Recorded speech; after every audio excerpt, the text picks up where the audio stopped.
Shri Ganesha Sharada Gurubhyo Namaha. Uttaram yat sudrasya himadre chaiva dakshinam vasham tad bharatam nama bharati yatra santatihi. Welcome to all of this session on Skanda Purana, the section of Kaumarika Khanda in the Maheshwara Khanda.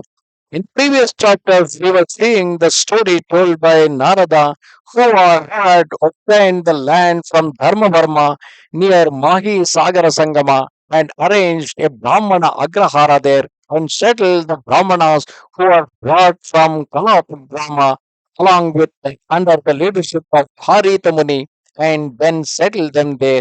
Even Maharshi Kapila also created a Kapila Agrahara there in order to settle the Brahmanas there. Continuing the story, Narada tells the other things where Arjuna asked him, the miraculous greatness of the place of meeting of Mahi and the ocean has been described by you. I am very much surprised and am highly delighted.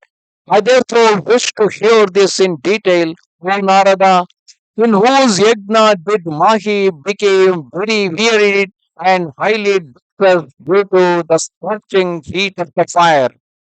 Narada then said, I shall recount great narrative as to how the river Mahi was born.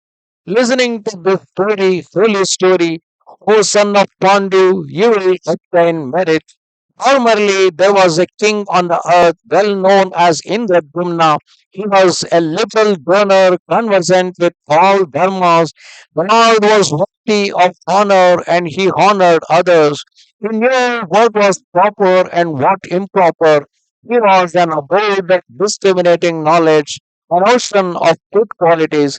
There was no city, no village or town which was not characterized by the signs of the spread the dharma.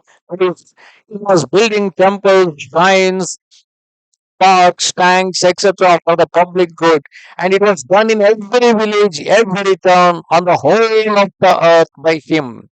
He performed the offering of many girls in marriage in accordance with Brahma's form of marriage. It is the Brahmana Vivaha. This king gave thousands and thousands of of charitable gifts to those who sought wealth. On the days of Dashami, that is the 10th day of lunar fortnight, the day before Ekadashi, Dundubis, that means big drums placed on elephants and beaten to announce throughout the city that the people should perform the holy rite of fasting of Ekadashi the next day in the morning. That king performed many yajnas continuously, where they drank the soma juice. This continuity was broken only when the king was engaged in battle. When the darbha grass spread over it, the earth rose up 2 angulas that is 2 inches in level. It is possible to count the sand particles in Ganga, torrents of rain, as well as the stars in the sky. Wise men, not the meritorious deeds of Indradyumna, the king Indradyumna.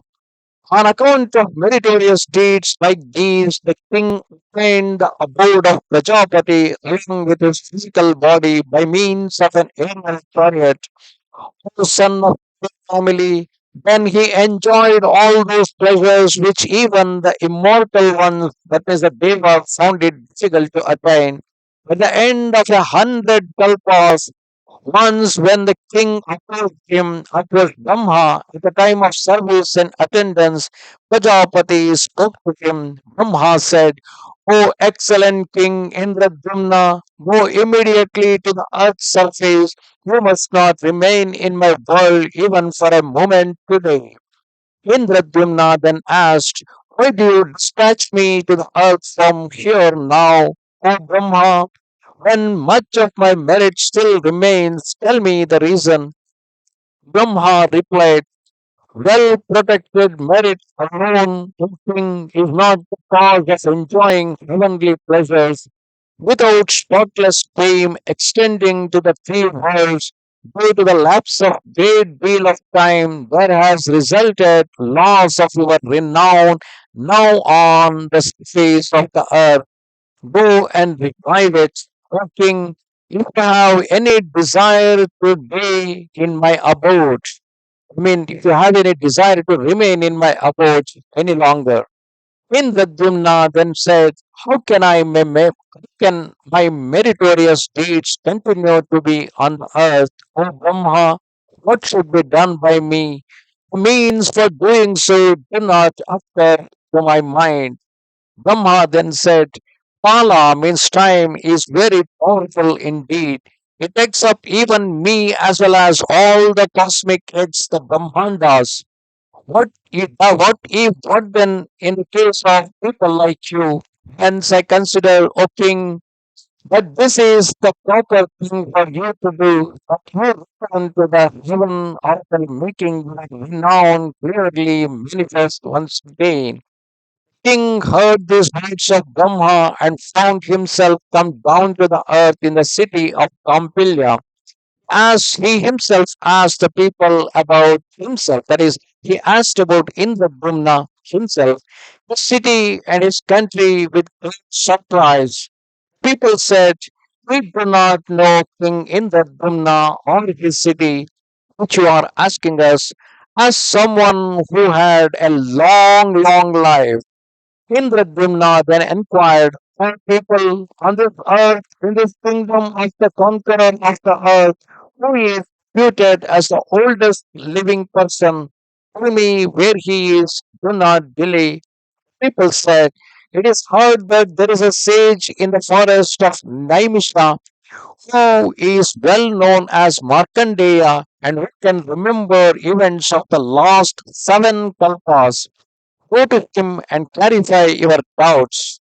Advised thus by them, he went there, saw that sage, bowed down to him, and asked him what he had in his mind. Indradyumna asked, your holy lordship are well known in the world now as the oldest living person. Hence I ask whether your lordship know King Indradyumna or not. Sri Markandeya replied, within the last 7 kalpas, there was no one named Indradyumna. O king, what shall I say? Ask me some other doubt of yours. On hearing those words, the king became disappointed. He attempted to gather material to make fire, and seeing it, the sage said, Markandeya said, O gentle sir, do not commit this rash act. Listen to my words. Even after 100 years, this may come to a man if he remains alive. For I shall do something to prevent and assuage your misery. Listen, gentle sir. I have an aged friend, trained, well reputed as Nadijangha. He will know you definitely, hence come quickly. We should go to that place. Indeed, the life of noble saved ones has mutual help as its sole benefit and purpose. If he were to know Indradyumna without any trace of doubt, he will say so. As the prominent Brahmana and the leading king started with pleasure towards Himalaya, abode of Nadijangha, on seeing his friend Markandeya, who had come after a long time, the queen became delighted. He, along with other birds, welcomed him with great longing for him and stood face to face. At the outset, he made all the customary demonstration of pleasure by means of welcome and inquiry after their health. Thereafter, he asked him the purpose of his visit, saying, tell me the reason for your visit. Thereafter, Markandeya told the queen about the matter on hand as desired by him. Do you know Indradyumna, who had been the king on this earth? This, my friend, wants to know the same. If not, he would rather forsake his life by entering fire. In order to save his life, tell me, do you know the king? Nadijangha then replied, O leading Brahmana, now I remember the events of last 14 kalpas. Far from seeing him, I never remember having heard any news about him. There was no king named Indradyumna on the earth. Only this much do I know. O leading Brahmana, Narada continued the story. On hearing that his age was so much, the king was surprised and asked, "What is it on account of which there was such a long life of yours? Is it charitable gift or penance? I am surprised at that long life of yours." Nadijangha then replied, "On account of the greatness of Gita and of the boon of burden bearing Lord, I secured this long life. This body of a crane is due to a curse. In my previous birth, I was a Brahmana's son on the earth, the son of the good sage Vishnupa, same spiritual lineage as Parashara. I was a boy, Balaka, great favorite of my father, fondly called Baka, a queen by him. O gentle sir, during my boyhood I was naturally very rash. Once on a Makara Sankranthi day in the beginning of Uttarayana, he took away the emerald Shivalinga of my father while he was busily engaged in the worship of the deity. On account of my childishness and rashness, I took it away and put it in a pot of ghee. In the morning, when the night came to a close, as my father removed the remnants of previous day's worship, he found the Shiva shrine vacant. On seeing it, he became terrified. He asked me in a sweet voice, "Dear boy, tell me where you have kept the linga concealed. Shall give you whatever is desired by you, something to eat or something, anything else like by you." Thereupon, due to my childish nature and because I was greedy of the rich stuff promised by him, the auspicious linga was taken out of the pot of ghee and handed over to my father. After some time, I died and I was reborn in a palace as son of the overlord of Anartha. I could then recollect the events of the previous birth. It was all due to the greatness of ghee covering of the linga. That means linga being immersed and covered by the ghee in a kambala. It's called as Grita Kumbha or Grita Kambala.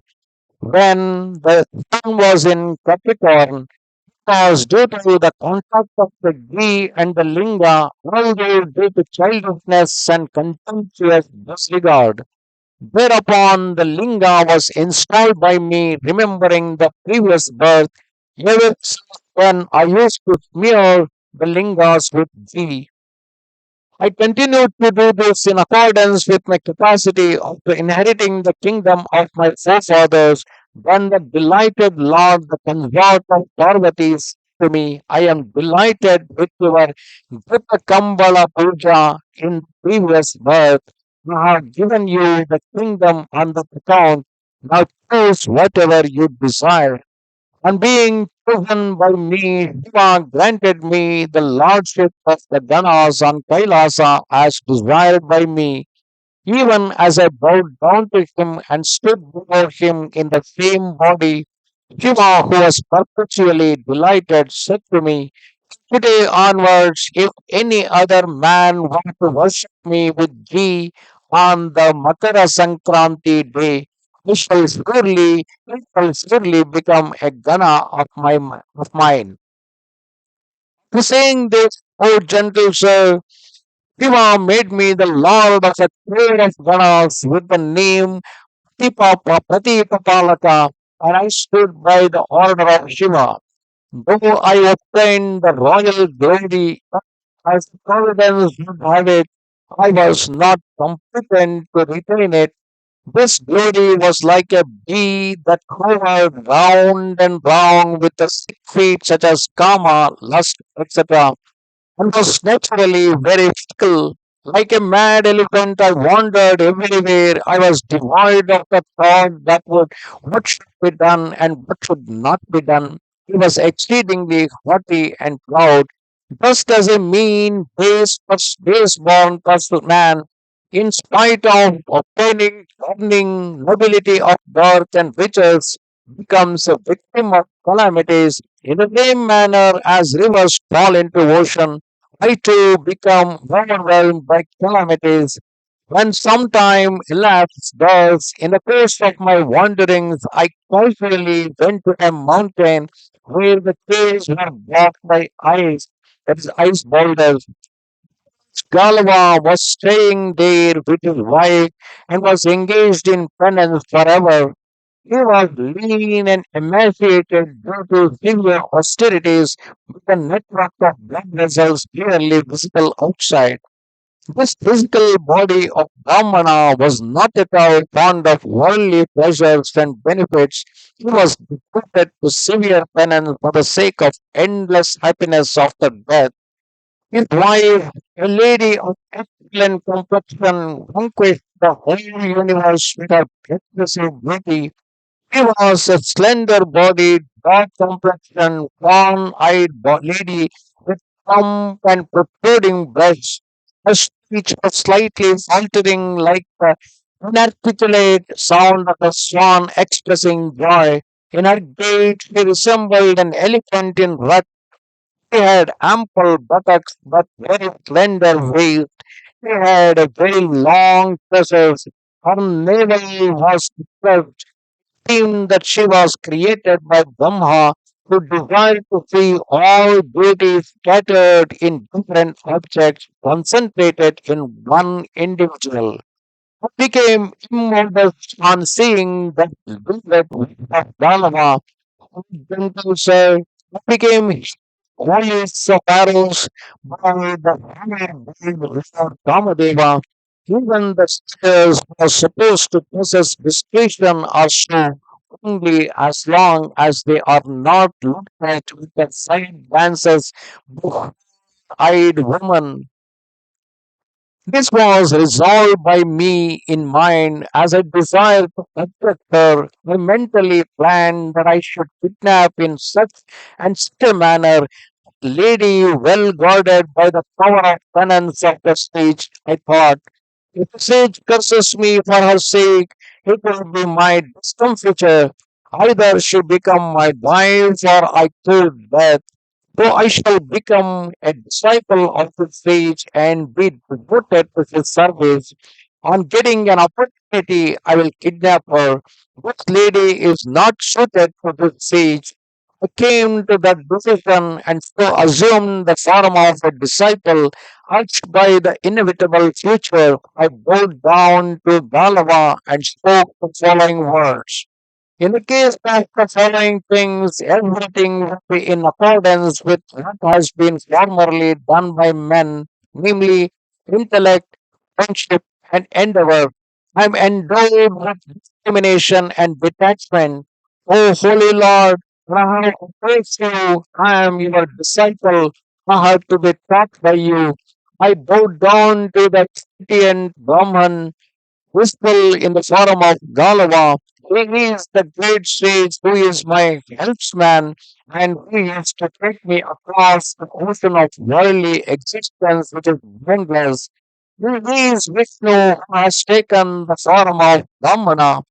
I have been bitten by the serpent of avidya, the ignorance. I am afflicted with its poison. Oh, Chandrika means snake doctor. By me, by means of the great mantras of sound advice, great tree of excessive delusion is growing within the avapa, the water basin around the tree of my heart, the heart. Let it be destroyed by the sharp edged hatchet of your wise sayings. Let this tree, which grows as an obstruction in the path of liberation, and which is watered by the appreciation of foolish ones, be cut now by means of acts of learning by you, carpenter. I resort to you. I am your disciple, devoted to your service for a long time. Shall bring sacrificial pigs, darba grass, and roots, lots of wood and water. Bless me, the humble one who have approached you. Already I had been nicknamed Baka formerly in my previous birth, and now I resorted to the deceitful tactics of a Baka birth. Whereupon the sage who had always fixed his mind on straightforwardness blessed me. I became excessively humble and began to praise him along with his wife. Every day I tried to delight them strenuously in order to gain their confidence. He was wise. He did not have full confidence in his wife, who could be target of attack of vicious persons. Moreover, he knew about the general conduct of women. Hence, the Brahmana used to sleep, keeping her in his lap, guarding her closely.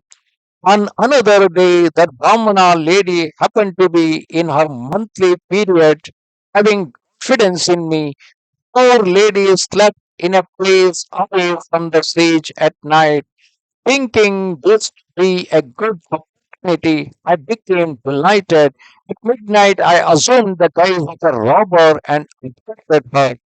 On being taken away by me, the lady lamented loudly. I pacified her, saying, "No, no." Recognizing me by my voice, she spoke to the sage.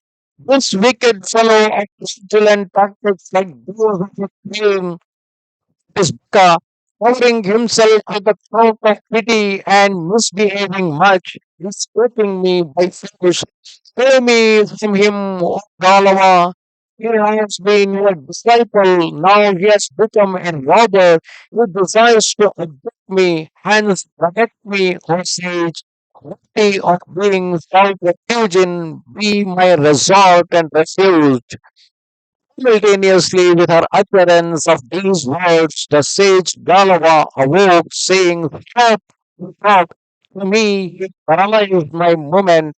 Paralyzed by the sage, I stood motionless like a form painted in a picture. I became ashamed and felt as though I was entering my own limbs. Then the infuriated Galava reproached me and said, "Those words as unbearable as thunderbolts, whereby I became a queen." Galava said, "Since I have been deceived by you, O meanest among men, by adopting fraudulent tactics of a queen, you will be queen for a long time. Thus, because I resorted to an evil doing evil thing, I was cursed by the sage by trying to enjoy another man's wife. I came to this disaster. There is nothing else which shortens the lifespan of a person than enjoying another man's wife. Of the aesthetic lady whose limbs had been defiled by my touch took her bath after being released by me and cursed me in the same manner. On being cursed by both of them, I trembled like the leaf of a holy fig tree. I bowed down to the couple there and said, "I am a Gana of Ishvara himself. Still I was great and immodest and harmed you both. Just as you have restrained me in the same manner, kindly bless me too. Indeed, in the case of Brahmana, there is a razor in the speech, but the heart is butter like. They may be angry, but when entreated, they become pleased in a moment.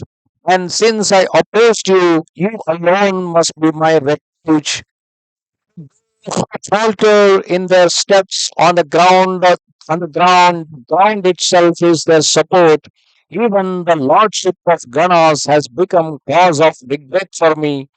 The riches of a rude and immodest fellow come to an end in disaster. Men of discrimination know by means of their intellect calamity coming from others. The mean minded do not know both without their own experience. After attaining splendor, learning, and prosperity, an immodest fellow becomes proud and haughty like me and never retains his position for a long time. Those who are blind with pride, because of pride are learning, wealth, and nobility, where alone cause these alone cause restraint in big persons. The intellect of those who have not conquered their own self is not inclined towards good result and consequence. Those people like me cause the bad reputation of being fickle to thee, that is wealth and the glory. Hence, O excellent sage, be pleased, put an end to my curse. Good men are always of forgiving nature, even in the case of impolite persons. When I put forward such pleading words humbly, the sage became inclined to be pleased, and he put an end to my curse. Galava said, when you assist King Indradyumna in reviving his lost reputation, he will attain liberation. Thus, due to the curse of the sage, I became a bhaka in the family of Kashyapa.